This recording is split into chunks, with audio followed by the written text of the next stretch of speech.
Whenever it comes to me in anime, I really don't like taking people's recommendations. It's not that I have a problem with people's recommendations, it's more like I'm afraid to watch a series that someone recommended me and it turns out to be completely and utterly hot garbage. Like, how am I supposed to go back to my friend that recommended me an anime and tell them I didn't enjoy it? Especially since they've been hounding me for months to watch the goddamn show. It's a little disrespectful for me to just tell them and say that it was really bad. Now, this gets even worse if you recommend me a romance anime, because if you recommend me a romance anime, it's gotta be a top high-end quality romance anime, because if you don't know me, I don't mess around when it comes to romance animes. And if you need a reason to think that romance animes are amazing, then why don't you go check out my last anime video that goes over 5 things that makes romance animes amazing. Regardless, when my brother came and recommended me Yamada and the 7 Witches, I didn't watch it for 3 years because, well, you know why I don't like recommendations. So now, after watching the anime, it's time to ask the question: should you watch Yamada and the 7 Witches?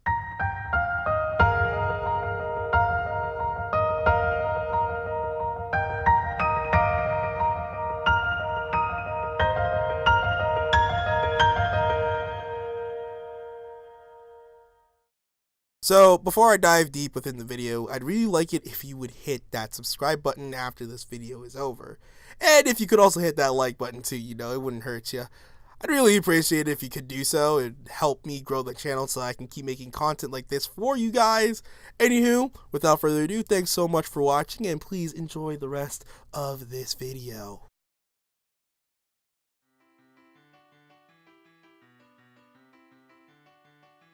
At first glance, Yamada and the 7 Witches gave me the wrong impressions. I thought it was going to be about a high school student who gets transported into this other, completely different world and meets 7 different witches that would all serve and love him. And he would have this overpowered ability that would make him have the powers of a god. But instead, you know, he would do the everyday life of solving people's problems and whatnot. Wonder, where have I seen an anime do this exact thing? Rather than it being that, it was different, but in a good way. The story starts off with our troublemaker Yamada, a high school student who is a delinquent. He doesn't come to school on time, he skips classes, and most importantly, he doesn't study. He gets into a lot of fights with people, but deep down, he's just a regular person who wants to make friends. With such a rad reputation on his head, this leads our main character to be very lonely and very angry at people who excel at being good in school. One day, while he was angry and jealous at a female classmate, he accidentally trips on the stairs, which causes him to fall onto the female character, Shiraishi, a quiet and very smart girl who's pretty much the complete opposite of Yamada. After being conscious for a little bit, Yamada wakes up in the nurse's office, but in a female's body, and thus explains the story of Yamada and the 7 Witches. Dude, that is not the whole story, man. You completely missed the whole 7 Witches parts. Like, come on, man. It's in the title. You really tried that? This review is so bad. I'm so triggered by it. That's it. Instant unsub. You hot piece of garbage. I'm unsubbing to you right this Okay, man. Jeez. Relax. I'll explain the whole story, dude. Just calm down, okay? But in order for me to explain the story, I have to skip a couple of events that take place within the later episodes. After fording the Supernatural Studies Club with Miyamura, an upperclassman who is part of the student council, as well as Ito, a crazy girl with the mindset of finding the supernatural, the 4 characters find out that there are 7 witches within the school, each with their own unique magical power that will allow them to attain the one thing they need, which is to not be lonely in life anymore. I honestly can't explain the story fully due to the fact that it would be a spoiler for people who haven't watched the series, but you're just going to have to trust me on this one and say that this is the story that I can tell for Yamada and the Seven Witches. At first, when hearing the story that is this anime, it sounds really bland and definitely over generic. And while you can fight me and say it's exactly that, I feel like an anime like this works perfectly for this type of show. A really bad example of how this exact plot is dealt with is Clockwork Planet. For those of you who don't know the series, Clockwork Planet has it so that the main character is told to go and find all the android girls so that he can save the world. And while they do this, I never felt like the plot goes anywhere. It's dumb, really dull, and just doesn't help expand things such as the characters or the world that they live in. Oftentimes I find myself scratching my head in confusion because I felt like the story just isn't true to its overall plot. But with Yamada and the Seven Witches, I never felt like the story was lacking. Well, I almost never felt like the story wasn't lacking. Without getting into too many details, during the ending of the show, we finally understand the true reason as to why finding the Seven Witches are very important. And well, I kind of felt like they rushed the ending just a little bit.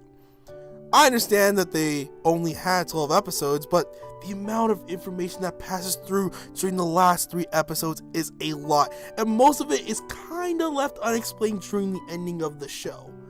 I feel like, yes, they could have introduced this a couple episodes ago, but if they did that, then story and character arcs wouldn't have been fleshed out so well that the viewer would miss out on such incredible backstories that is necessary towards the plot. As for things such as characters, I feel like they are done very nicely. Each one of them has their own respectable role they each play. They have incredible backstories, and something that I truly admire about the Seven Witches is that they don't become of Yamada's harem that he created, like some other animes do. SEO. Rather, they go on with their normal lives once the problem is solved. Well, almost all of them do. As for the romance in the show, there's a lot. At first, you don't see it at all, but when they start to introduce it slowly and gradually to not only you, but to the characters within the show. While I wouldn't call this a full-on romance anime, I think that it works for this particular anime due to the fact that the romance is a B plot rather than an A plot. All in all, I think that the characters are great, and if you agree with me as well, then why don't you go ahead and click that like button? It's free, and it would absolutely support the video a lot.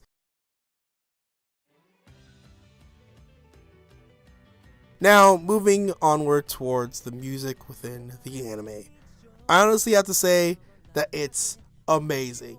Starting right off the bat with its opening, the anime immediately captivates me as soon as it starts playing, to the point where I could never skip the opening after hearing it.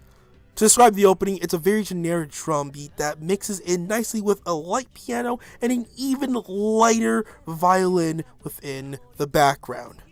The singer within this opening sounds amazing, and while I don't know every single exact line he says, I feel like him singing follows the flow to the beat, which makes the opening something spectacular. As for the OSTs, I think they're okay. It's not that I hate them entirely, it's just that while watching the show, I never really heard or felt the same track being played throughout the show. While some people, or most people, would say that this is a good thing, I, on the other hand, think that this is where it's lacking. While I do admit that I like the show for doing this exact thing, it's just very hard for me as the viewer to hear the OST and say that song is the song that describes Yamada and the Seven Witches. A perfect example of an anime doing this correctly would be Sword Art Online's song, A Tender Feeling. When this song is played, instantly, any person who had watched the series before would know that it's from SAO, which is why I feel like Yamada and the Seven Witches is lacking within this category. While its OSTs don't 100% stand out, I feel like they do their job quite nicely. They're in one moment and gone in the next one to ensure that the viewer is more focused towards the story rather than listening to the background soundtracks. And finally, let's talk about that ending song. At first, I wasn't feeling the vibe towards the ending song when I was first watching the show, but after listening to it to a couple times, I truly enjoyed hearing it while the credits were playing. Something about hearing it after episodes made me feel like everything was okay, and for the most part, everything was okay after every episode. While I don't feel like it matches its opening's predecessor, I will say the ending is really good and is something to hear after the end of the episodes.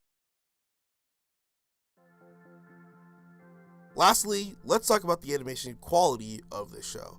So I looked up the animation company that made this anime, and it's Linden Films, who is famous for making animes like Berserk, Aesthetic Wars of a Bastard Magic Instructor, wow, talk about a really long and dumb name, and Koitsuuso. I only watched 2 out of the 3 animes that I've listed, and they both have some really good animations. It's just their stories were really lacking, and that's my only problem with them. But as we all know, Yamada and the 7 Witches isn't anything bad, so I can't really judge them for making an anime like this. I feel like the animations within the show is really well done.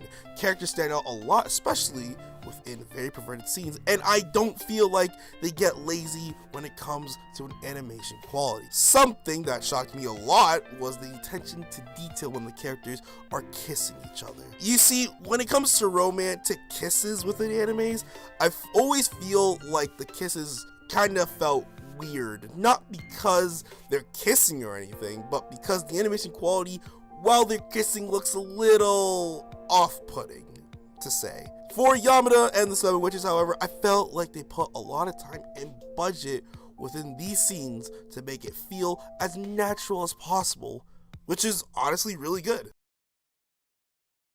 Yamada and the 7 Witches is a show that I truly enjoyed while watching. It had a great story that focused on its characters' loneliness while providing great songs and animations that fit its scenes throughout the anime. It never misses a beat for me and showed me that even an anime with a very obvious title can still give me, the viewer, a very big surprise while watching the show. While I'm saying this now, I should let you know that the anime only covers the first 90 chapters, while the manga is currently at chapter 243. But fear not, because the anime does have an ending and it isn't left on a cliffhanger. To answer the question from the beginning of the video, should you watch Yamada and the 7 Witches, I do believe that you should in fact give Yamada and the 7 Witches a watch. It's not the best story nor the best anime, but it does deserve the badge of a must-watch anime. And with that, ladies and gentlemen, thank you so much for watching the video. I had a lot of fun making it, and I hope you enjoyed me doing a video like this. As always, if you'd like to support the video, all you have to do is click that little like and subscribe button so that you can help me grow out my channel. If you want me to make more of these videos, feel free to leave a comment in this video with an anime that you would like me to review. Well guys, my name is Adam, also known as Wrath, and I will see you in another video. Thank you so much for watching.